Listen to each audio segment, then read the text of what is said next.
We send a special thoughts from Mexico and its inhabitants. And Jaime Maussan is a very famous presenter, TV presenter, Tercer Milenio in Mexican TV. But he has during all his life, and people don't know that, he's got a lot of scientist background, and he has participated in more than 20 international congresses and meetings. He's got lots of recognition from all different countries, and he has collaborated with different channels like Discovery Channel. He has conducted the space in the TV, the Mexican TV, called 60 Minutes. And today he's here to tell us about the latest news about the mummies that they were found in Peru. So he brings in a very special exclusive premiere, the DNA result of the mummy, of this one. So better that he tells us. Let's receive, please, with a big applause, Jaime Maussan.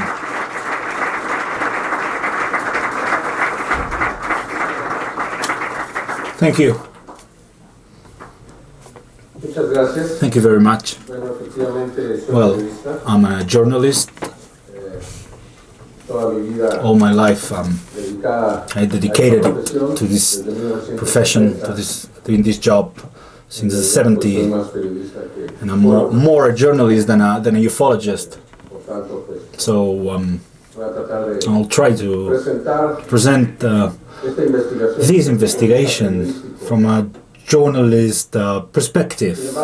Nevertheless, and before starting, I'd like to ask you, given the fact that this conference is being streamed to all around the world, and a lot of people watching from South America, even United States, and I want to ask you respectfully a 1 minute of silence to all the victims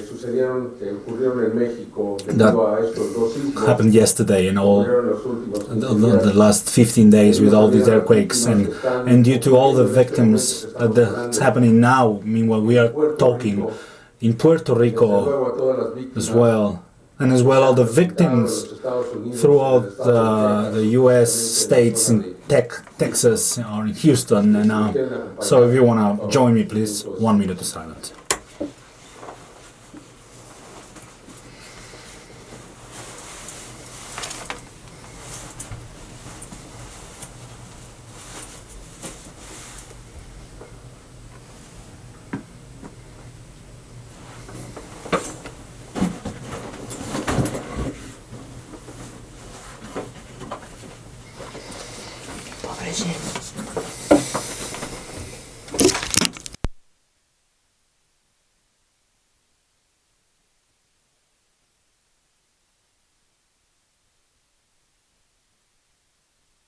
Muchísimas gracias.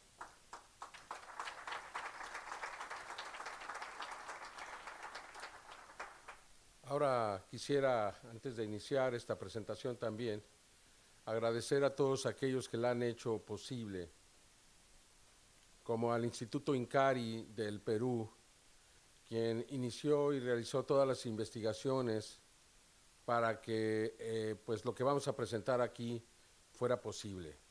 También quiero agradecer muy especialmente al señor Thierry Yamin, quien es un arqueólogo franco-peruano que ahora pues está ya viviendo en Cusco y que nos ha facilitado toda esta investigación. También quiero agradecer a la institución Gaia en los Estados Unidos, que ha proporcionado no solamente los fondos para realizar este trabajo, que han sido muy considerables, sino también para realizar todas las investigaciones y todo aquello que ha sido necesario para que este trabajo pues pueda haber sido realizado. So this job could be done. So we thank all of them, especially to José Casafranca, Peruvian, and as well to Edson Salazar, a doctor from Peru, to the Mexican doctors, José de Jesús Alce, José de la Cruz Rios, a biologist as well. Mr. Salce is a forense and a biologist. Ricardo Rangel, and Raimundo Salas as well from Peru, who has participated in this investigation. That we wanted it to be a scientific investigation. So let's start. Can we reduce the lights, please? And thank you.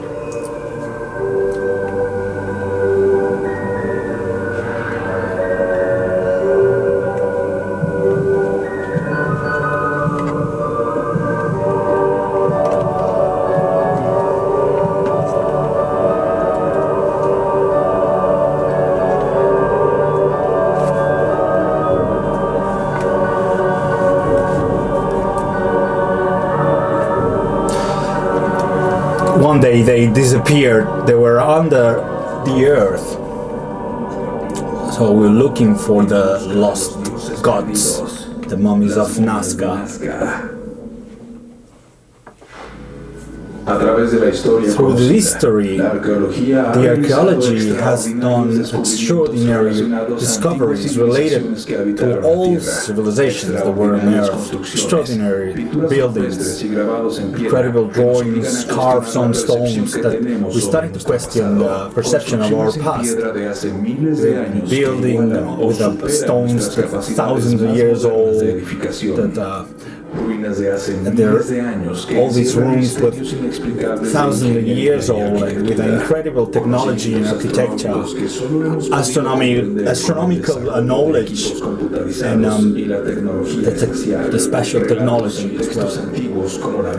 We found these in the Bible, and we can see that there was divine encounters with the humans. Histories, extraordinary histories that talked about gods that came down from the stars to live with us. Histories that are still going from word to word, mouth to mouth, through all the civilizations in the world. Like in Nazca, in Peru, in their soil, they've carved amazing figures that they were designed to be observed by from the sky, where the god came from. And this is still a mystery today, and we suggest the possibility that we are being visited from all the beings from the cosmos. This is an investigation that is going to take us from Cusco mountains to the Nazca desert in Peru. An investigation of the old mummies that can reveal a new story. And we can see the extraordinary mysteries that have been with us during millennia. We're pretending to find all these old characters and civilizations and let all their astronomical knowledge, and they left us forever. Or maybe they never left us and they died and they are under the earth, buried deep down. Here we are starting our search.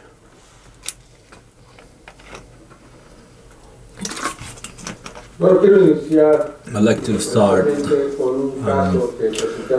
with the case that I presented 2 years ago, very shortly, as I think that I want to make my point here. I wanted to present this in front of 7,000 people in Mexico with 2 images that were captured from a bin. There was an analysis scientific in Mexico, and they found anomalies in the study, and they analyzed not only the bones, the rib bones, or a lack of knees, no pelvis, lots of anomalies in this little bin. So they thought that they took us to think that it was not a human being, and we presented it like this. So, nevertheless, you see a little sign there, a little metal. It says that it says in some way we wanted to decode that it was impossible to know what was we couldn't read what wasn't on it. So they say that it was just a mummy of a 2-year-old baby, that it was found by a J.L.S. Palmer, sorry, from the US. So we started investigating, and that's the body that he found. You can see it next to him, this little body that he found, and it was, and what it said here, it said that it was a mummy and a kid, a little baby that was found by him. But if you compare the both of the tablets where that was written, you can see that the difference, and was 1 meter 20 centimeters, and that was impossible for a 2-year-old kid. So we ended up deciding now, concluding that it was not human, but we were attacked because of this, and only because in this little tablet it said what it didn't match what it said on the tablet with the results of the analysis. So a lot of investigators starting to dismiss this case, and that's the point I want to make. And I realized that if I wanted to investigate this again, I have to have the physical evidences, the bodies. Where are the bodies? Everyone asked me. And that's why I call it like this, to the event. I didn't have the opportunity back then to defend that case in front of the evidences, the anomalies, the details, the experts' opinion, experts from Canada, US, Mexico. It was not enough, simply because I didn't have the evidence. So I realized that if I wanted to make a statement like this, even to have the proofs, I have to show something else, something that we can investigate deeply. And it was like that, this way that I got involved in this, called Nazca mummies. And the first month of this year, they're starting to publish some images. Somebody, one of the scientists that had participated in the case that I just presented, have you seen? He told me, have you seen this case? It's very interesting. So you want to get contact with Kerry and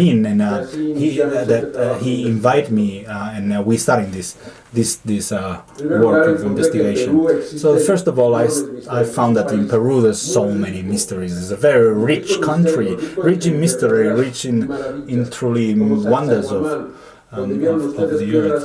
Like Tutankhamun, like you can see, hundreds and hundreds of tons of weight, 100 tons of weight. They have the Nazca lines, that they are hundreds and hundreds of meters long, only can be observed from the sky. These lines, they're still a mystery. Who made them? How did they make them? Because to do this, you need an incredible machinery apparatus, or like GPS. Apumapunco in Bolivia. This is apparently this could produce energy in a big level.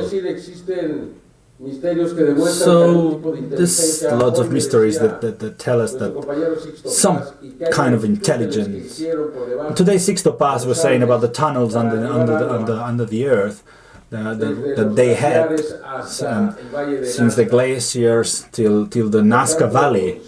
So if these tunnels of hundreds of meters in length, how were they made? Lots of mysteries. Each of you can find your explanation, but there's always going to be more mystery. So there's elements here that we can consider that something very important happened there. Some type of intelligence was there. This intelligence that we think that that came from somewhere else. The Nazca lines are hieroglyphics that you can find in the Nazca Desert between Nazca and Palpa in Peru. They were traced, they were made by the Nazca culture, and there's hundreds of different figures and shapes, like simple things like till lines, till very complicated anthropomorphical figures. Sorry. Even monkeys, whales, they were not carved by the Incas without any special. The bird, the spider, the bird normally is the one that it's more repeated, like 18 times you can see a bird. Except one, that it's not an animal, it's in a spiral. There's as well figures that look like astronauts or space travel humanoids. They're hundreds and hundreds of meters long, so you can see them only from the sky. What are the Nazca lines?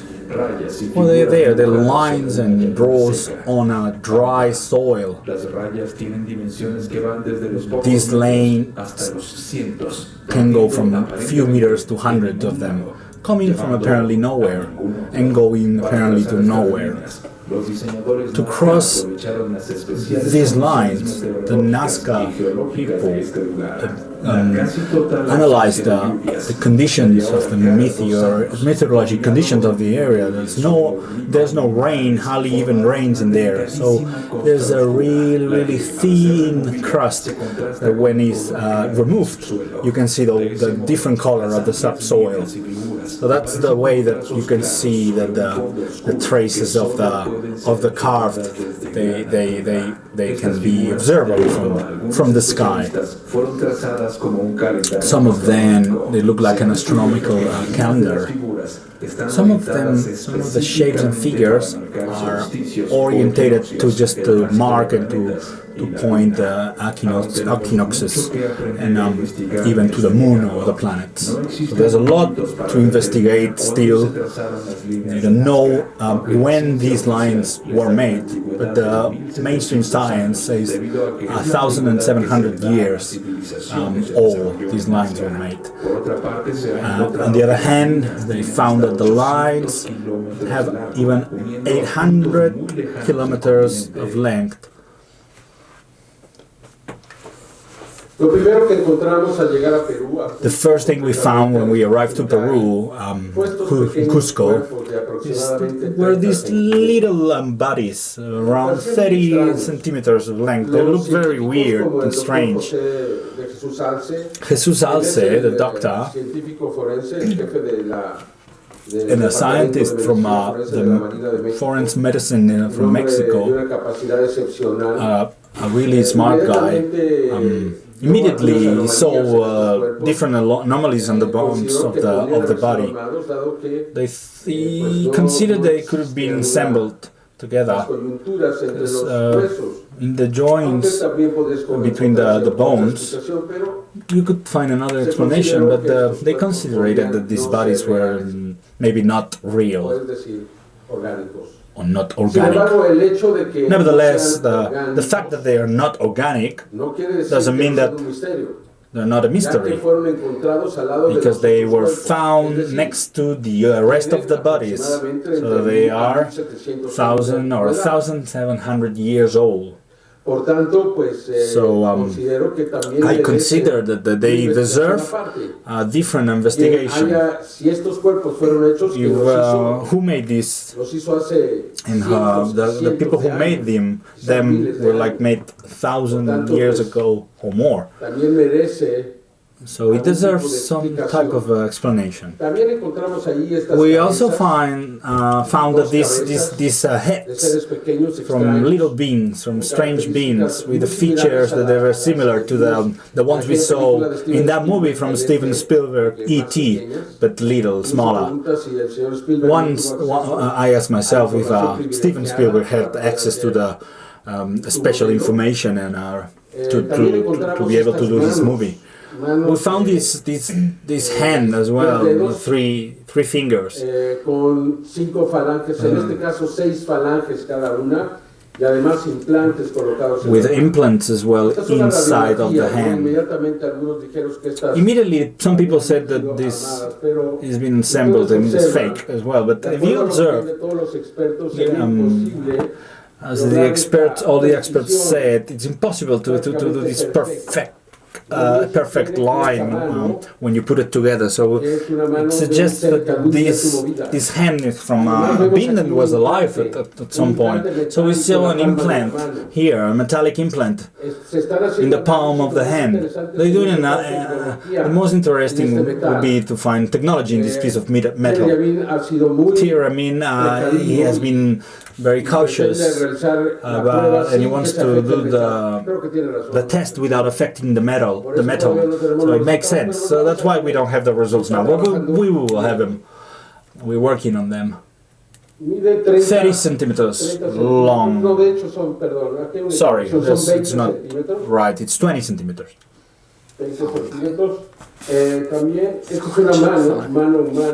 This is a human hand with 6 fingers. Because it doesn't exist, this syndrome of three finger hands in humans. There's people with 6 fingers or even 7 frequently, but never 3. So it's not a human hand. There's hands with 2 fingers. Some of them with 8 fingers. But we never had a human with 3 fingers. You can see other type of hands. We found 3 sets of hands. Some of them they've been tested to get their DNA. The implant that we were talking about, that we're gonna give you, is gonna give us a lot of answers. This case is full of information, and even though it's been questioned, by the way, without any evidence, so you realize it's very curious, isn't it? We took the case out, and just 3 or 4 days after we took this case out there, some of the Peruvians archaeologists were saying that it was false. There was an indigenous woman. They were saying that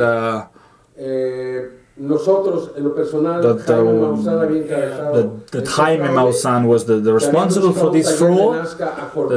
That we went to a factory to do all these operations, to cut 2 fingers and so I would like to know how the hell can we do something like that? How can we go and cut 2 fingers in a mummy and add them up to this one? It would be geniuses if we were able to do that. And the phalanges were perfect. So this is it doesn't make sense at all. Defamation. This is defamation, so you can accuse me illegally, so I can demand you. Because it is not the right way to do things. So that's the strategy. Big discovery is done. And then the ones that, unfortunately, won't have the flag of the mainstream science, start to make some noise. And then it goes viral, and then somebody says, no, somebody just said as well that they're fake. So we already proved that it's not real, so we don't have to investigate anymore. It looks like human beings are more in tune to believe things that they are not real, the things that it can be real. So till now, there's, I repeat, there's not only one proof that proves that this is false. Nevertheless, 90% of persons here probably have heard about that this case is not real. I always ask, how Could you prove it? I'm a journalist from Peru that has interviewed me so many times, and he was convinced that this is one of the biggest cases in history. Now he's saying, no, this case is false. And I say, what are the sources? He said, no, we don't have sources. That's the truth of what happened in the ufology. It's very sad. No sad thing is that even the person don't do their research, and they tend to believe that something that is real could be false because somebody out there is saying that it's false. What about the bloggers in Spain, in Mexico, that without any proof, and they've been attacking this case with non-stopping attacking, and it's very sad. So, because I realize that doesn't exist even in the ufology world enough interest to chase the truth. In this case, what's more important in this case is the truth, whatever truth is. If in any moment we found that this is false, we will say it. We will proclaim it. If we are wrong, we are wrong. And if we have to accept in a way that we are being mistaken, we will accept them. And then, otherwise they can accept, and we can say that this is one of the greatest cases in this field, in ufology, and it's going to revolution the history. This is Maria. Maria was found close to where the Nazca lines are, in one of these mountains. This mummy has certain features, very interesting. The size of the bones, the length of the arms, they reach the knees. The big 3 fingers in this case, and I don't know why. The hands that I showed before had 6 phalanges, and these one have 5 phalanges, so little bones that they are in the finger. So the strength of the bones in the arms, this had looked like probably like a gorilla, super powerful. Even the skin reveals us that. Another interesting aspect, he has no hair at all, no ears.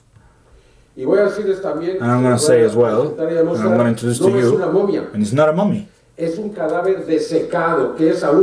a desiccated cadaver, it's a body. Examples like these, you can't find it anywhere.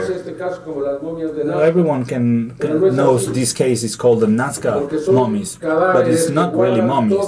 So just dead bodies that they still have all the organs in the interior, the drained bodies. This one that you're seeing now is Maria. Maria, as if it would looked in real life, the same size. The differences are huge. The hands, the bones, the bones of the finger, the orbital the space in the nose bones, with no ear, pavilions. The number of bones is less than in a normal human. So it cannot be a human as we know it. So it's an adaptation to the terrestrial conserve. And if you analyze the skin on the surface, is very, very weak and thin.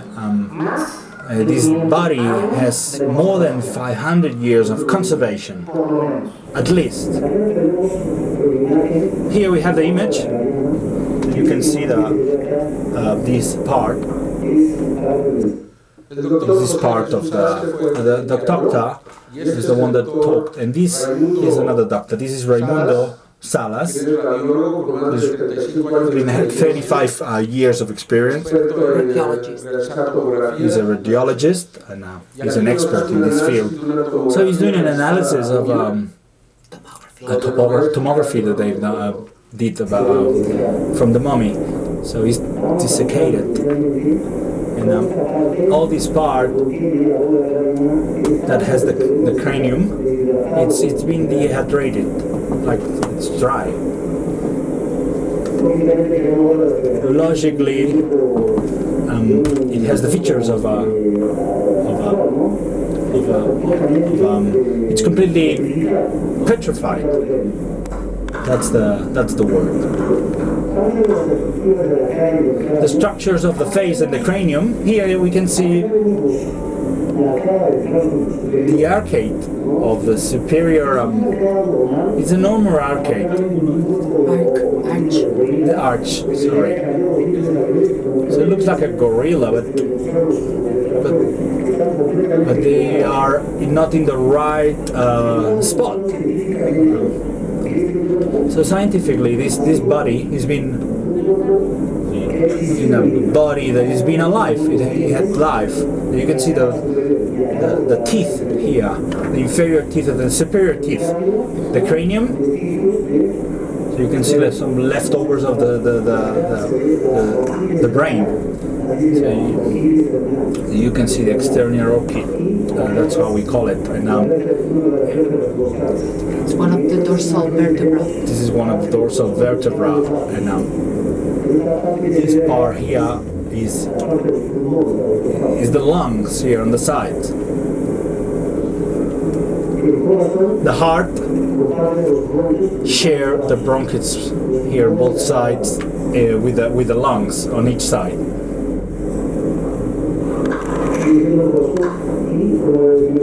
And as I said before, there's 4 cavities in the heart and the bronchs.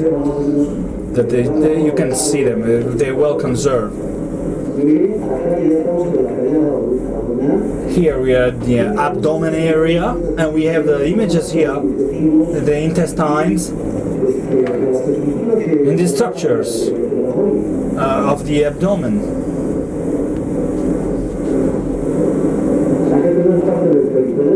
Here we have the peritoneal area and the bone. This is the peritoneal area. This has been desiccated. So we can determine that what he was fed from, what was the food that he would take, this being, so we can analyze it. And these little things are part of the uterus, probably.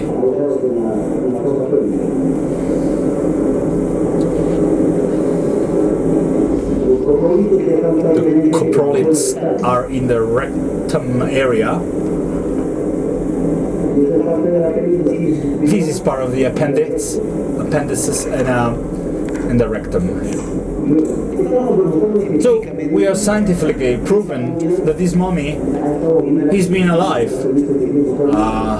17 when we analyze the feet, because some of them people have said it's not harmonical, but it's completely harmonical. As we've seen it, and the way that we've seen and the way that the image has proven, as the tomography, it hasn't been modified. They say that these fingers here, maybe they've been just cut and they add phalanges to the finger. Well, it's impossible, because the length of each bone is specific, and that would give us proof that it's been modified, cut or add up. On the other hand, the harmonical and the harmonious relationship between the bones, it proves that it's not been falsified.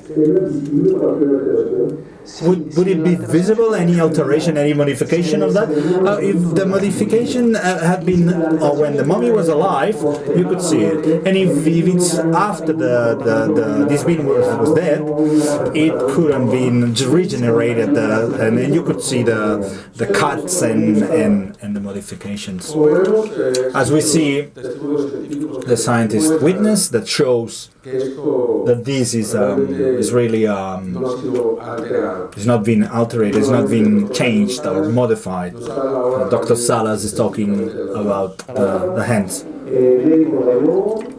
A radiologist with 35 years of service and 25 years as a radiologist, and I am in part of the San Marcos University in Lima, Peru, and we've done all the analysis to all the mummies. The most important things of the hands of Maria is there's no manipulation, that the bones of the metacarp and the carp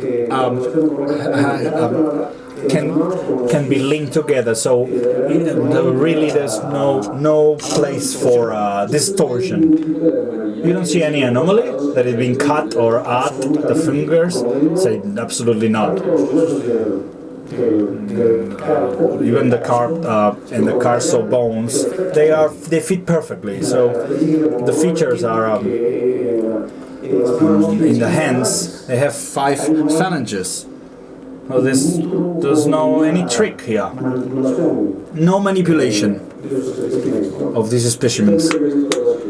Have you ever seen anything like that? I said no, I've never seen. It's longer than our hands. It has 2-3 centimeters longer than the normal hand. So it doesn't have any relationship with a human being. No, it has some features for the human, but a human like today's human, no. They could be. Could it be a possibility that they cut their fingers? No. Her fingers haven't been cut and mutilated at all in any of the mummies. Impossible. I can prove it with the images. The tomography it's very objective, measurement tool. So it's just see and describe what you see. And that's what I'm doing. That's reality. That's what we're seeing. What we're seeing is reality. It's a being with 3 fingers and 5 phalanges in each hand that hasn't been modified. Hasn't been modified at all.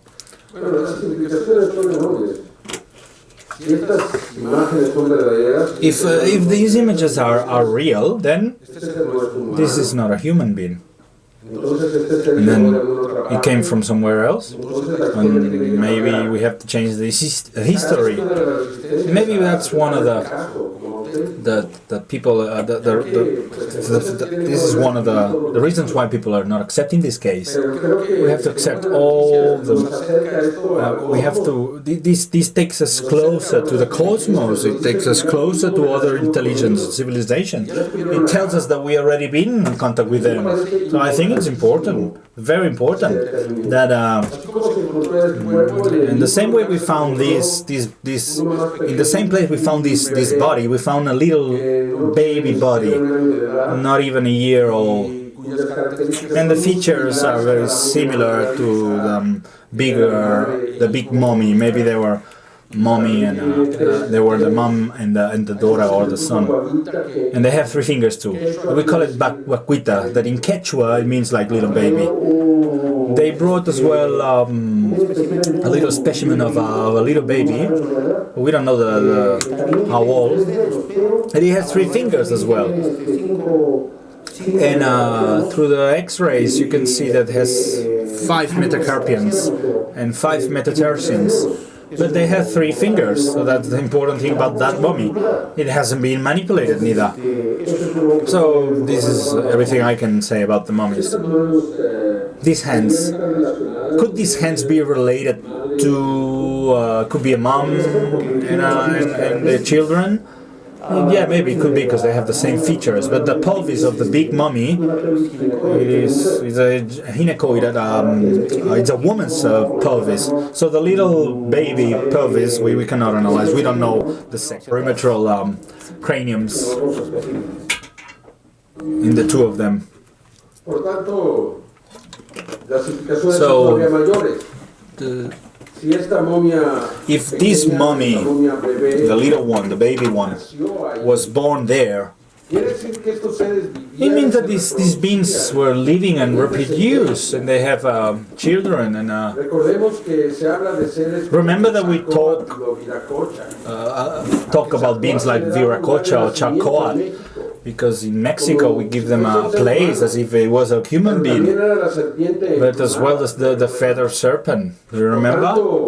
So they're really mysteries. Charcotl was a genius, architectural engineer, statistic, guy, politician, as a human being, and everyone would bring him as a level of God. And this feather serpent could told us then that there's a certain relationship between different species, that they are hybrids, but that they were born in the earth. It's possible. Nothing has been written in the history. We still have to be investigated. The Wawita body, as the other ones, as well as with the other ones, they are covered by a material that it's not very common in the mummies in Peru. So they did an analysis of the substance that covers the mummy body, and it's a kind of a white dust that it's very crumbly, and that it looks like it's been combined with another liquid, probably a type of liquid oil that gives a thickness. So the diatomita, that's what they think that it is, that a fossilized alga, a seaweed that apparently it was used to dry the body of this female being, because it's not a classic mummy. It doesn't have these organs inside. It has the organs inside. Sorry. And in the old times, maybe from the ocean, they would take this substance and use it to the mummies. So that's a possibility as well. In the Diatomea land, they exist. So this substance has as well incredible absorption qualities. It has silicium, it's rich in silicium, and it was common to use this dust to conserve the mummies. It looks really strange now, because now it is an insecticide for the plagues and for the insects. It's an ingredient that they use for this for two reasons. One, at the microscopic level, they are very, very sharp, the little particles. So these particles stick to the insect and go in between the articulations and the skeleton of the insect. So when the insect moves, it gets damaged. Another explanation is that the Diatomea's land, this kind of dust, sticks the insect to the soil. So that may be a reason why it gets dry, and it lets the humidity to pop out. Diatomea dust is like it's very little, it's like a little crystal particles. It's an organic insecticide, and it's non-toxical. And insects cannot tolerate the substance itself. We don't have any register in other bodies, in other mummies with the same substance. There's no similar cases.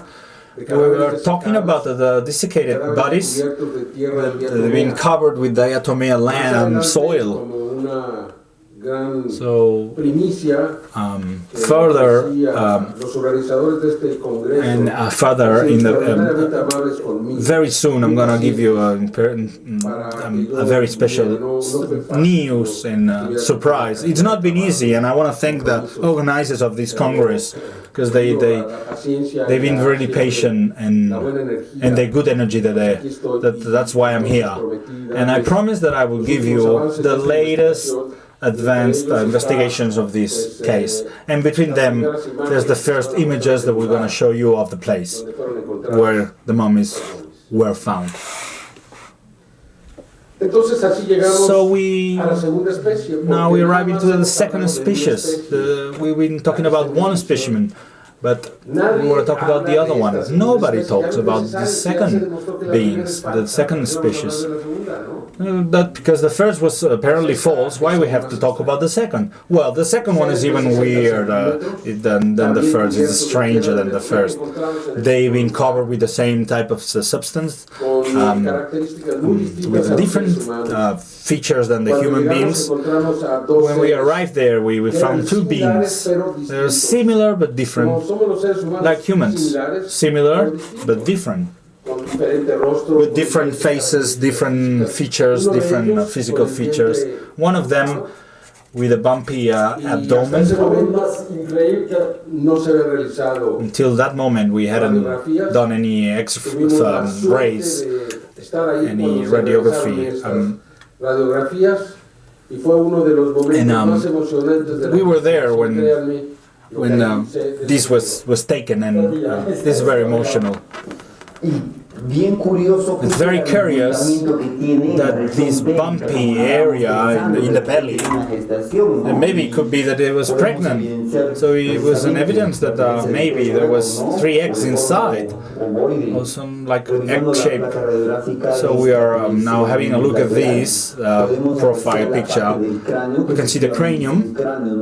It's a cranium, obviously, with 2 areas, anatomical areas. One, the bones of the face, you can see here, and then the bones of the cranium.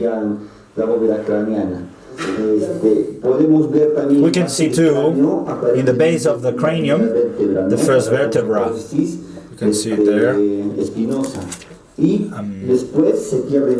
And then you cannot follow the rest of the vertebrae, but we can see little bodies, little spaces, but not vertebrae.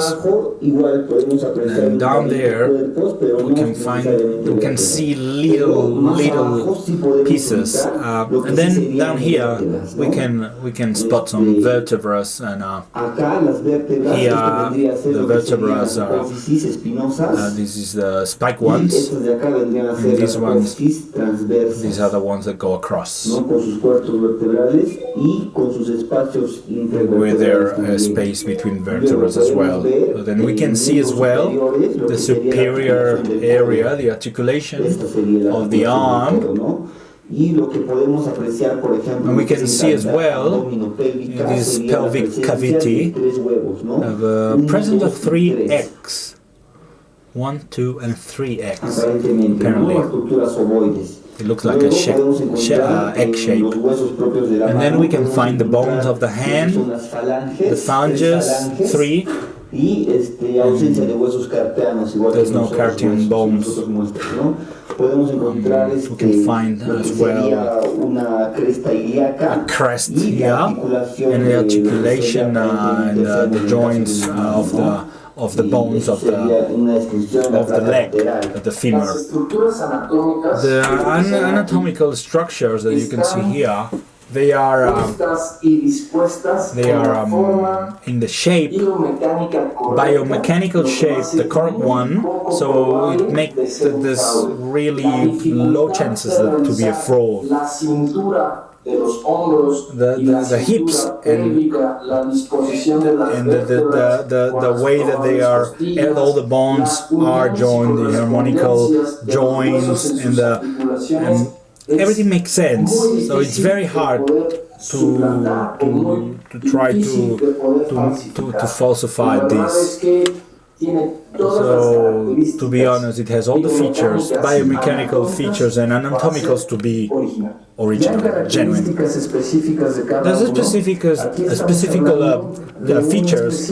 We're talking about the specimen that, where you can see the cranium and the face, and then a long neck, a hip here, and in the shoulder bone, and then the vertebrae, and then the bone, the rib bones, with the 90 angle shape. So it's different than any other thoracic box that we know from humans. Hips that can move not a spherical way like us, in a straight way, in more a reptile, more like a reptile specimen, and long hands as well. In this other side, in the profile, we can see that the cranium is a bit wider than this one. Nevertheless, it has the same the similar bones of the magnum hole, where probably all the medulla, the spine pops out, and the face the facial bones are bigger here than here. Maybe it's the position of where they are positioned, but you can see here very clear what's the jaw bones, the maxillary bones, and the orbit here, and the residual of some bones from the nose, but without the nose, because it's flat, completely flat. But then in the interior you could see some leftover of what could be the bone or the hole of the nose. In the neck, they told us that you could see these little vertebrae that they can with a less density than a normal bone, so that could tell us that they could be maybe more flexible than us. In this area here, in the scapulas, this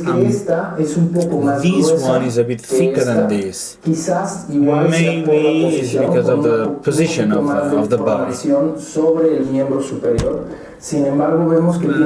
We can see as well that it looks like the shape goes forward. So that another very important thing between them, it's the space in between the vertebra and the crossed bone in the ribs. So then this way they can give room, and there's room for what's probably eggs, and through a tomography we could see that perfectly, and we could see what's in them. In joints of the hips, we can see that there's a movement, a straight movement, not a spherical movement like the primates or humans. And so, to be true, three images that are shocking, very emotional, of two different bodies, but from the same species. Difficult, very hard to they're being faked or falsified. It's very difficult to do that because of the little details and the precise details of correlation, anatomic correlation, that it would give us a different biomechanics. It's not. These beings are not like us. There's no biologic registers of them. The mainstream science has registered. So we determined that it doesn't belong to Earth when we talk about evolution. So in this way we can determine that we can determine as well that the humanoid looking of this being, and it's not a human being. There's a very important part here that we can see the eggs, the presence of eggs. So this tells us that their nature, the biologic nature, it leans towards the reptiles. I'm very impressed about this evidence, not only with the X-rays, but with the bodies, because I've seen the bodies, and we determine an important determination, it's very important now to come up with a new species, because it's never been published, and so it can create a revolution in the biologic science and any other science that we know and that we manage nowadays. That was José de la Cruz Rios, the biologist as well. Now, here is a little analysis of these beings throughout the history. Some evidences that show and prove that we've been cohabitating with the reptiles. The human civilization is believed that it started in Mesopotamia, in Iraq, with a big Sumerian civilization. Nevertheless, there's been an archaeological discovery where in Sumeria, where we found 1,000 years figures and reptile figures and shapes. What are these figures? Why were there in between 5,000 and 5,500 years before Christ? So the same as the Sumerian, the origin of these people were unknown. They used to live on this type of houses with they could develop the architecture and the farming. They did they were doing cities with pavement roads, and they started to develop as big cities, and the temples were built into like in Ur and Uruk, the more important places from the Sumerian civilization. Ur was considered the first city that has never existed in our planet. The principal place, the main place where we found the artifacts.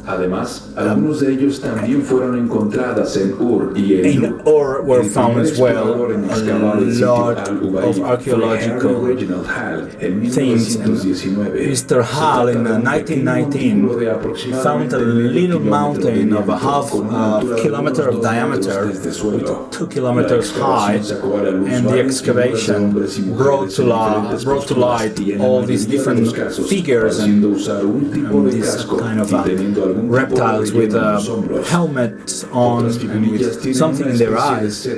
Some of them they were bringing kind of a stick or one. The most important thing about their features of the face is that they look like the reptiles with the long and big eyes and a very similar nose like the lizards. Of all of the statues that we got a feminine figure with a little lizard in her arms. So what do this signify? What is this for the human beings? These are ritual objects that were made. Why these people would represent the people as reptiles? That looks like it was really important for that type of culture.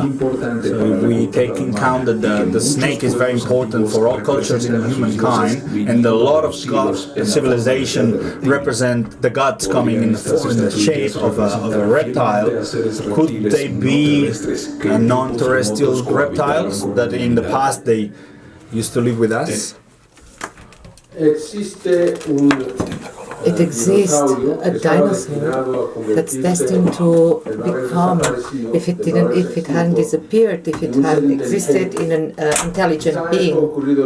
Maybe this has happened in other planets, maybe in other places where reptiles and dinosaurs didn't disappear. This dinosaur is called the Trudon. In 1886 in Montana appeared, and we discovered the fossilized teeth from a dinosaur called Trudon. The meaning is hurting tooth. We didn't find any other rests in the next century, so it didn't call the attention of the scientists until we found a dinosaur that had a bigger brain than the rest of the dinosaurs. And although it was small, it was from the same family as the Tyrannosaurus rex. But they were a little bit bigger than 1 meter high, and they weighed 50 kilos. The evolution looked very evolved, and they were tridactyls. It's possible that the Trudon make us rethink about intelligence, about dinosaurs, because the proportion of the size of the brain, 17 centimeters big, and the weight and the size, it's possibly a dinosaur which is intelligent. Its brain is bigger than the one from their relatives that they had the 40 times their size and weight. So the size was much bigger, 6 times much bigger than the rest of the dinosaur. Trudon is closer to the human being because of the size of the brain, and it's even bigger than the first mammifers happened to disappear. The fossils demonstrate that they already had these lines in the brain, and this was represented in the development. The complexity of a Trudon was similar to the birds of today. The eyes were in the front part, and they were able to see in the night. It's very possible that it has become the most important predator from the first mammifers, and they were there at the beginning of the years. Trudon represents the last expression of the presence of dinosaurs in Earth, and maybe they would have evolved until they had reached high levels of intelligence. We will never know. Could it be that these three tridactyl beings have any relationship with the old Trudons?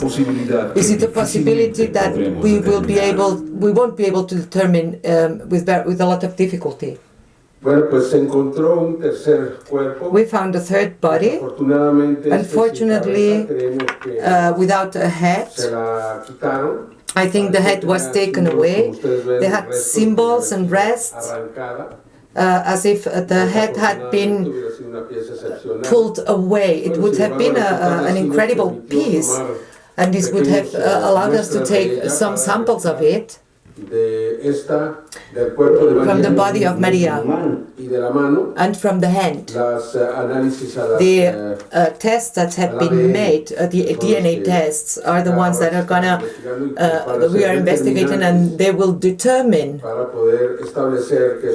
if these beings are not only not human, but they are not from the earth. It's a being that we are learning. We are getting to learn. There's no apophysis, only vertebral bodies. But I cannot even see in the vertebra a hole that should be the Magnus hole, for where the marrow bone should go through. Another feature that is interesting is the iliacal crests and the absence of the pubis, the bone, the base bone. And if we compare and analyze the body with the corpor from the body from Josefina and the body from this other body, they present the same anatomical characteristics. They have the same anatomical patterns. First of all, the clavicula is prominent, and another bone, the humerus, and link that it's the elbow. Another bone, we have cubitus and radius, and they only have one bone. And then there's a present carpian bone and 3 phalanges. We're not talking about a being from 3 fingers and 3 phalanges, and we can see the connections, the links between them. And the inner members, femur in a human, it's very similar. And what we would see in the bone, only one bone in the leg. In humans we have tibia and peroné. And then we can see the feet. We can see also only one bone, apparently, and it's linked to 3 fingers and 3 phalanges. Each one has the same possibility of the nails. And what calls our attention from the skin is that there's a lot of present from a skin like reptiles. As we can see, there are porosity. There are little holes in there, and it looks very much like a lizard or a serpent. We can see it's a rough skin with a lot of holes, spongy. We can see that there's reptile skin, and these are the features that makes them unique in history. And in many cases they are very similar to the great number of people that they called the Greys. Their skin, if you have ever seen, it's dark gray. You can see it there. And the color is a little bit lighter.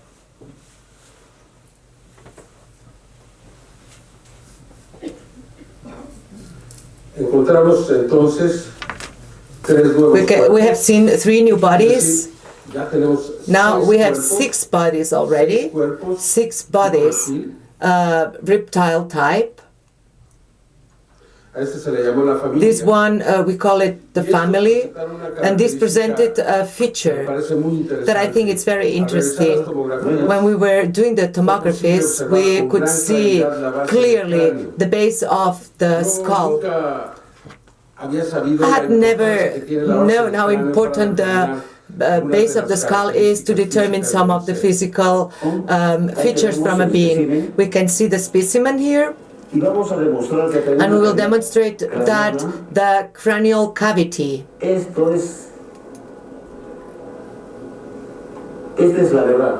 This is the truth. We can see the arc of the cranium, the base of the cranium. If we can compare it to the humans, this would be for the ones that know about it.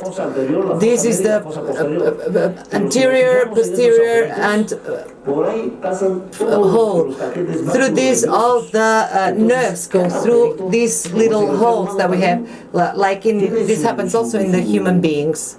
We also have these holes there. Where could you falsify a body of these features? With this feature, it's impossible.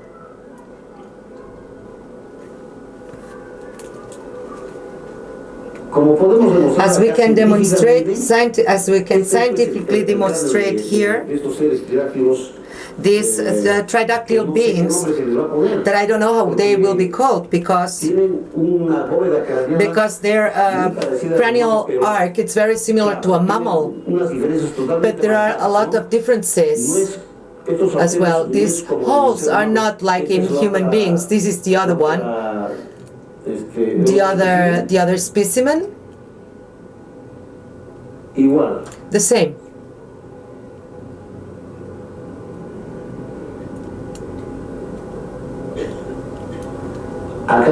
Here we have the base of the skull, the bones that are there, and this will be compared to some specimen that has been modified. I don't know. According to a man that I think a man that says that it's a head, duck's head modified skull. And there has been an artist that has been modifying this until he managed to make the Mumia of Maria. But scientifically, we are proving that this is bone and this is the base of the skull. This is scientific. We have the base of the cranium. We can see it here in a bigger way, in which the principal feature that calls our attention is the placement of the magnum hole with the form that we had already described in the outer part.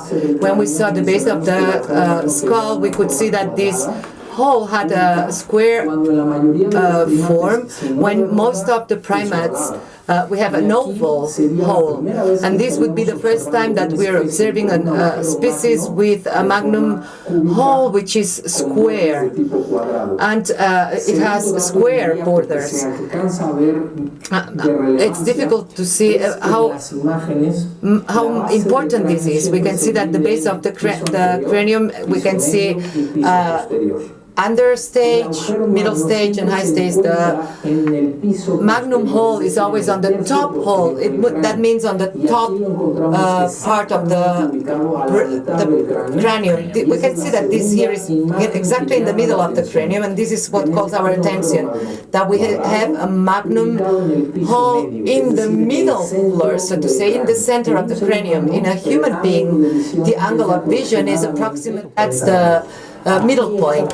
So in this positioning of the orbs, the eye orbs, we could say that this would give us the possibility to have a bigger, a wider range that maybe has 180 observation degrees, maybe a little bit more. And this would depend on the muscles of the eye and to see if they would give the possibility to do that. But the bone structure would have this wider amplitude. Here we can see the mouth. In this cavity we can see that the jaws are very small, and it would only allow just to eat things without biting it at all. And all these spaces that we see in black are the spaces that are made in the bone that probably have to do with pneumatics. First thing is the consistency, between the more spaces and the more space there is, then the cranium, the skull, it's lighter. That doesn't diminish the resistance ability, but it's lighter. It doesn't weigh so much. Apart from that, if they would be pneumatized, this would mean that the resonance in the cranium, this should mean that there is a lower range of sound. This is ultrasonics or subsonics. What we can see here in a view of the back of the cranium is the base, and this base is completely different from the one that we would expect in a human being or in a primate. And also the placement of the Magnus hole, and this would allow us to have this central hole combined with the light skull. That means they can have a big skull in a small body, and this having to do with the biomechanical way. And this would make it easy to combine a big head and a small body, and it wouldn't be so necessary because the skull and the brain and the head wouldn't be so heavy, but it's orbitales que le permitirían una amplitud del campo visual y nuevamente la cavidad oral que nos vuelve a confirmar que es de deglución y no de masticación. La verdad, increíble. Recibimos el análisis de carbono 14 de la Universidad Nacional Autónoma de México, a cargo de los especialistas doctora María Rodríguez Ceja, operador del sistema EMA, el físico Arcadio Huerta Hernández, bajo la dirección de la doctora Corina Solís Rosales. El cuerpo de la momia, con características de reptil, tendría entonces una antigüedad de 790 años, más o menos 30 años, lo cual sitúa a estos cuerpos muy lejos de cualquier posibilidad de una falsificación, como lo habría sugerido el Ministerio de Cultura del Perú, que consideró que cuerpos similares a estos fueron armados con partes de animales modernos, de acuerdo a su propio reporte oficial. Conclusión, por cierto, a la que se llegó sin haber realizado ningún tipo de análisis de carbono 14. Entonces tenemos estos cuerpos. Se realizaron 3 análisis, yo presenté uno que tiene 800 años, pero hubo otros 2 análisis que dan 1000 y 1050 años de antigüedad, incluso otro hasta 1200 años, otros 3 análisis. Por tanto, pues yo me fui lo más conservador, pero aún así pues son realmente muchos años para considerar que esto puede haber sido realizado con algún otro fin, ¿verdad? Entonces creo que hay suficientes pruebas que demuestran que estos seres que no tienen características humanas ni que se parecen a ninguna otra especie encontrada en la Tierra, pues estuvieron entre nosotros hace tanto tiempo. Ahora aquí, pues les quiero, lo acabo de recibir hace unos días.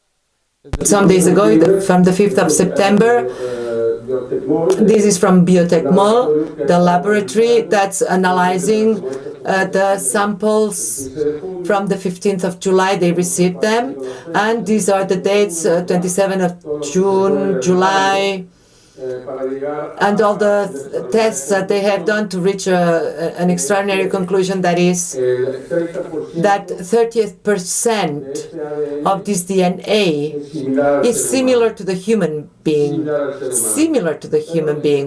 but the rest, the 70%, the rest, they say this probably due to a bacterial origin, but in another analysis, in a more detailed analysis, they discovered that only 20% has a bacterial origin, and the rest of this 70% wouldn't be able, they weren't able to establish the origin. Therefore, they couldn't find another species on the Earth.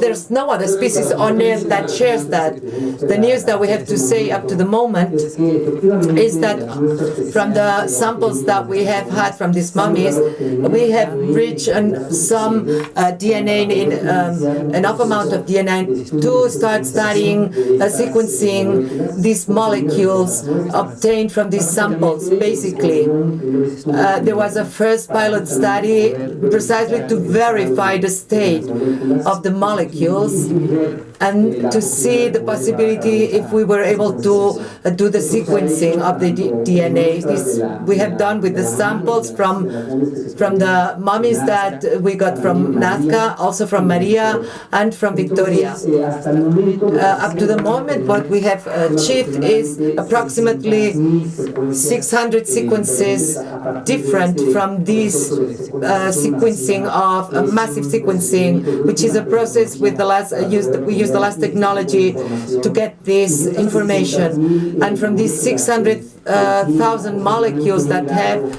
one length of 150 nucleotides, this device has managed to align it with the software that is specially designed for that, and it has allowed it to compare with the human genome.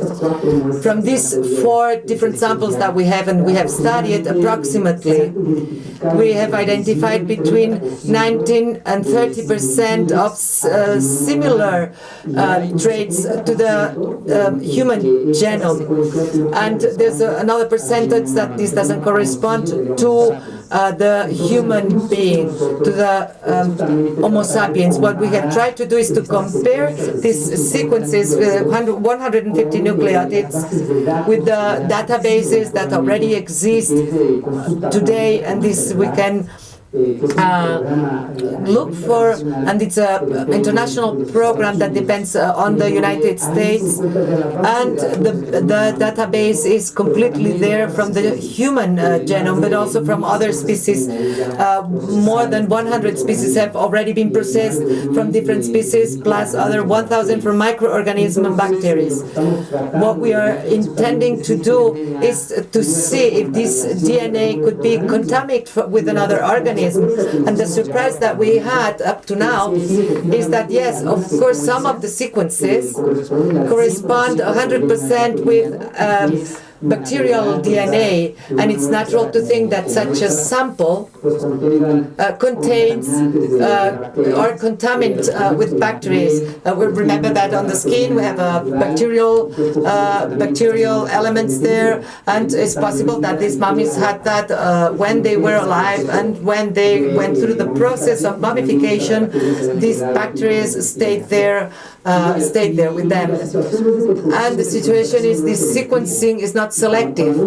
When we extract the DNA, we cannot select and ask the reactors, please get only the DNA from the mummy. The process extracts the DNA from all the cells that are there. It doesn't matter if they are bacterial, non-bacterial, and from the mummy.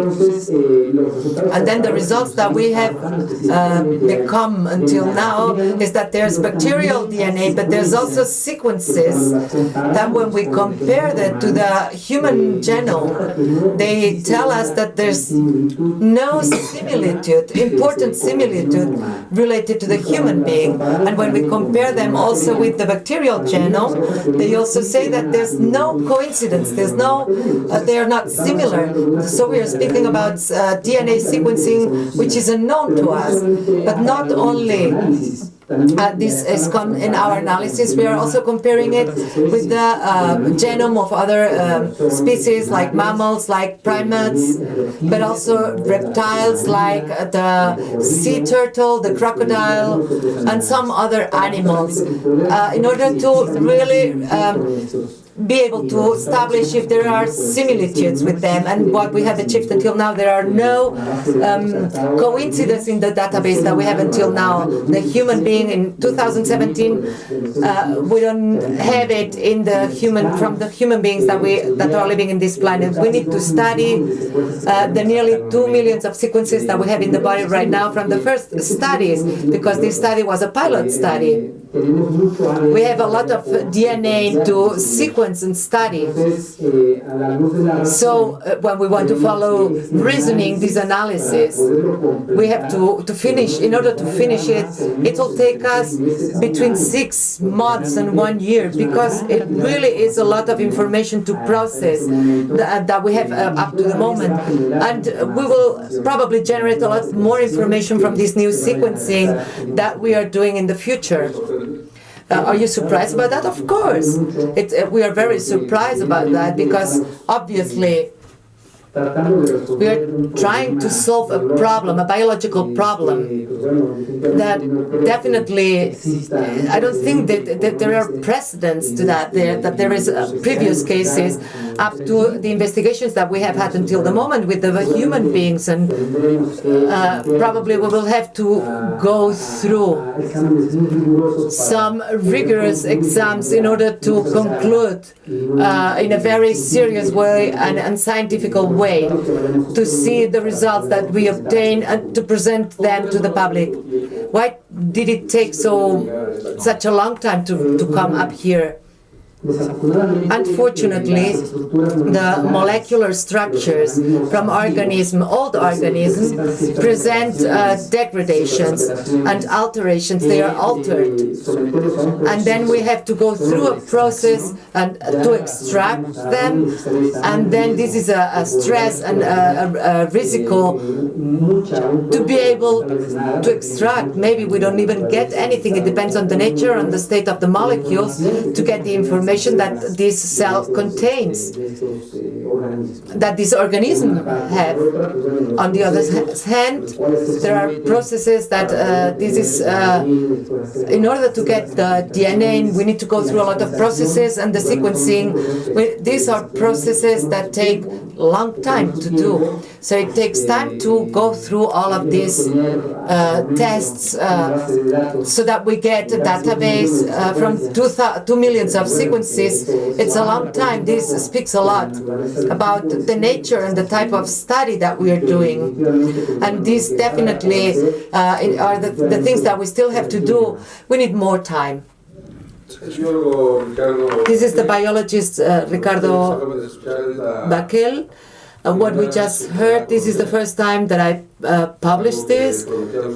I promised the organizers from this event that I would give the premiere away, and this is the preliminary result, and this shows already that these beings could be non-human. Despite that, we have to go until the end, and we should be able to establish and then have a debate, a scientific debate with anyone who wants to do it, and to be able to defend with success what you have been just seeing here. We are in front of the first case in history that could be recognized of an encounter with beings that are not human and that are not from the earth. This is a finding that was that happened in a tomb, they were buried by human beings, and they were part of a very active civilization. In the antiquity. I have all the documents here. It's 100 and 750 years, and the coincidence were very, very close, and that's the life that the lines of Nazca have. The same time, this is a coincidence, or is it? Were these beings the responsible ones that of this development that has become a mystery in the present. You have the last word. But I think we are getting close, and we are getting all the pieces from a big puzzle. And we hope that this case is going to be the first one that can demonstrate that really this phenomenon that we have been investigating is true. And not only this, there have been contacts, important contacts between human beings and other beings, and that they left their knowledge and their wisdom in all civilizations. This is the degree of importance. It's not just a case, it's not just a mummy. We are speaking about a case, as I said from the beginning, that will change completely what we have thought about it in history and from our past. Another premiere I'd like to tell. These are the first images of the founding of the place. And the guy who found this place, he didn't want to tell me where it was. I want to thank you because he's watching right now. So Mr. Mario, one from Peru, only journalist from Peru that wanted to be involved in this and that accepted to this place, to go to this place. It was not easy. Not only 7 hours from Lima, but to go up the mountain, it was like hard. At the peak of the mountain, where there's no roads, no paths, we had to go up, pretty much climbing, very near the Nazca lines, and then this cave is a deposit of a lot of diatomea dust in the phytoplankton in the past, in the fresh water bodies and the salt water bodies. They would multiply, and not only was a source of food from a marine fishes back then, but they left the sediments that now are the best insecticide. This is the best insecticide. If you want a natural one that is not chemical, that's the dust of the diatomea. You'll find it. You'll find it probably in Spain, and you can find it and you can apply it, and there's not going to be any insect, and there's not going to be any fungus and fungi, and so it was incredible, this substance. Why the bodies were left in this place? Probably so they would get preserved with this substance, so it would dry the bodies, and maybe the human beings consider these people human and divine beings. So I got 5 minutes. I said no, I start 5 by 6, and in 1 hour and 22. I got 35 minutes more. I said 5 minutes.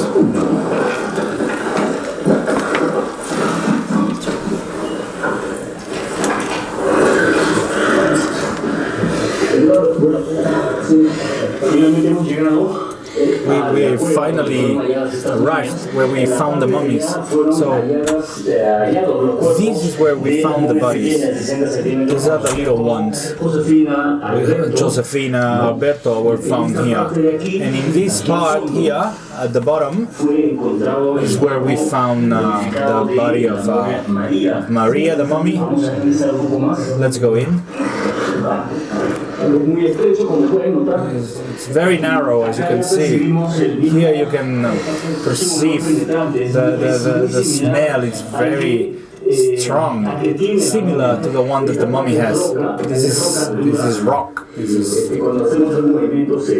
when we have to be careful. And that part there's another area, a little room, where what do we find here? We found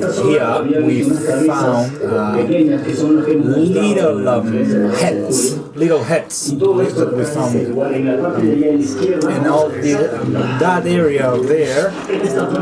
This part, in that corner, we found Wawita, the baby mummy that was found there.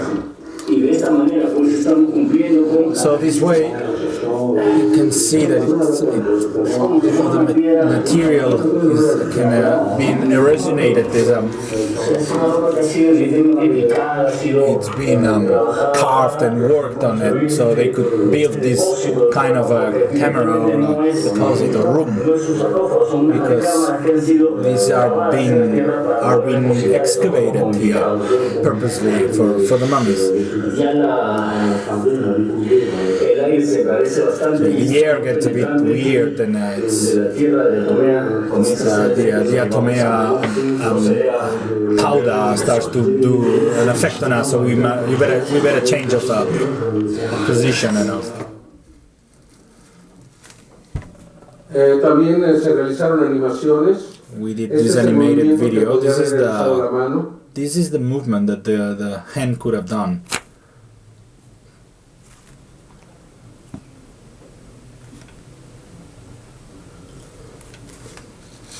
Estos son los movimientos que podrían. These are the movements that they could have done. They could have, and all of this is done through. It's not approximate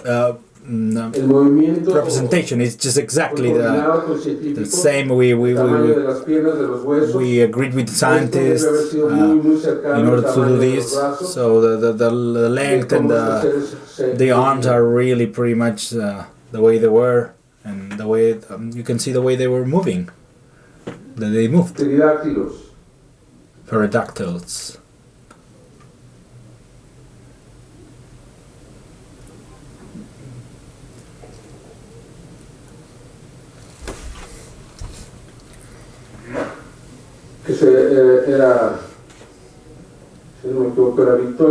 That was Victoria, and this is they call him like this. This is Victoria, and the other one was Albert. Sorry, this is Josefina. Sorry. This is Maria. You can see the strength of the similarities with the head that we brought here. They probably were really impressed, incredible, amazing, because like the humans with the different walk, the same with the hands. If you look at the rupestre drawings on the caves and in the contemporary paintings, you can see these beings in these paintings. So that's the way that she looked like, with her head.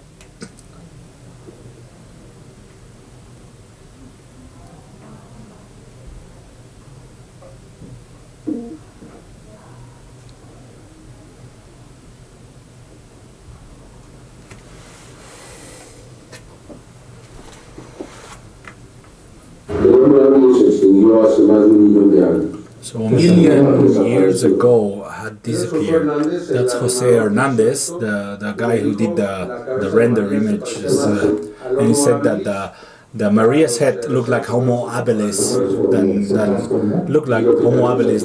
the Homo sapiens. It's very similar. The cranium and the width of the bones is very similar. So we couldn't say that it's a mummy. We could say that it's a mummy of an Aboriginal, indigenous women, traditional women that they just got and just chopped their fingers out. We couldn't say that. So the differences are huge. So from what I saw, it doesn't look like a human being, a modern human being. The jaws are really pushed forward, and that belongs to another type of hominids, the humanoid. It doesn't belong to the area where they should.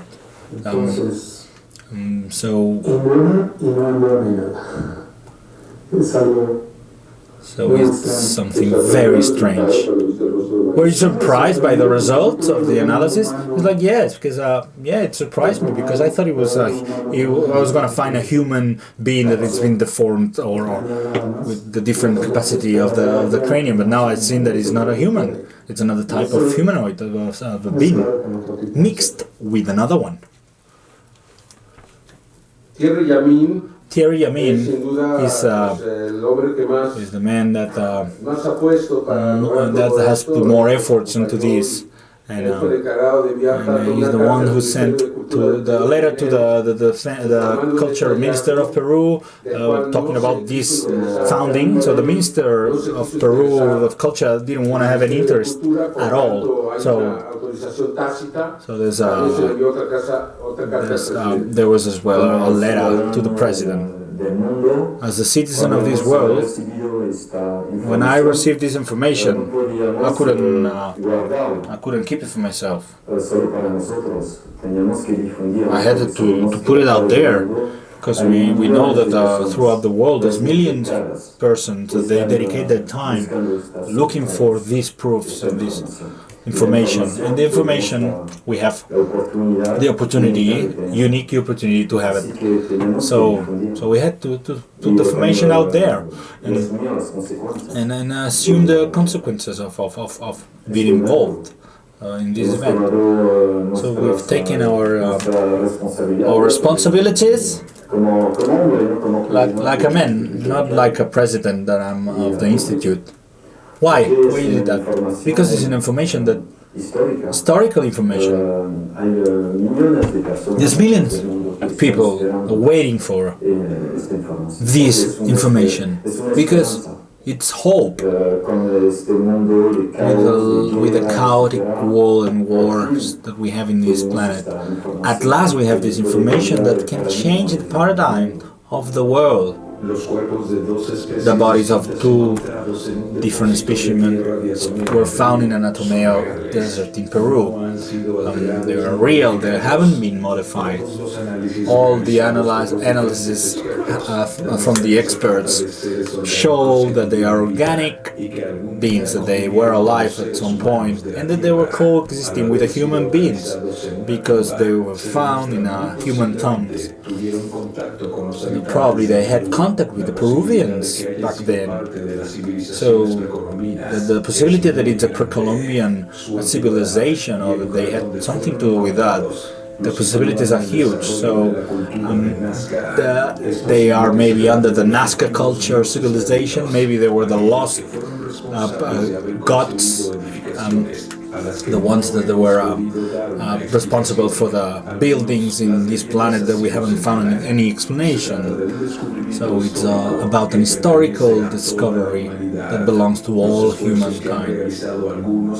The efforts that a lot of people has done to deny this investigation has been very big, but we will soon be able to prove 100% that these mummies are reals and they're not humans. That would be the change of history. It means that we are not alone, and that maybe since the beginning we've been visit and we've been sharing knowledge with them. They've been sharing knowledge with us. So this is not a normal mystery. It's the one that takes us closer to the other civilizations. It means that the gods that came from stars are real, and that in the future we could bump into them again. So it means that we have a past and a future, a cosmic past and a cosmic future. So to defend this truth belongs to every one of us. The evidence are there, they're physical evidences, and they give us the possibility that scientists today can reconsider the past of our human civilizations. This is a big opportunity.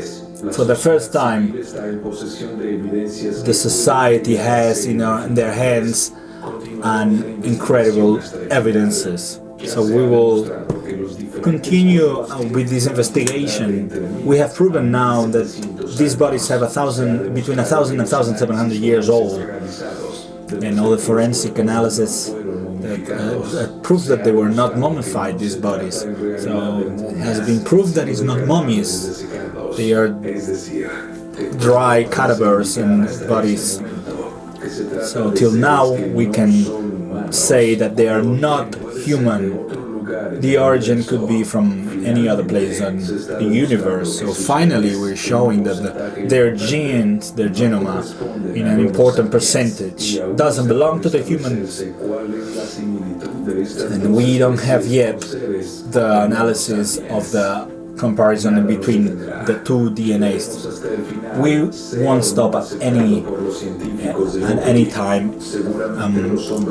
Probably the men of tomorrow we will find the truth, and this one will be accepted by everyone.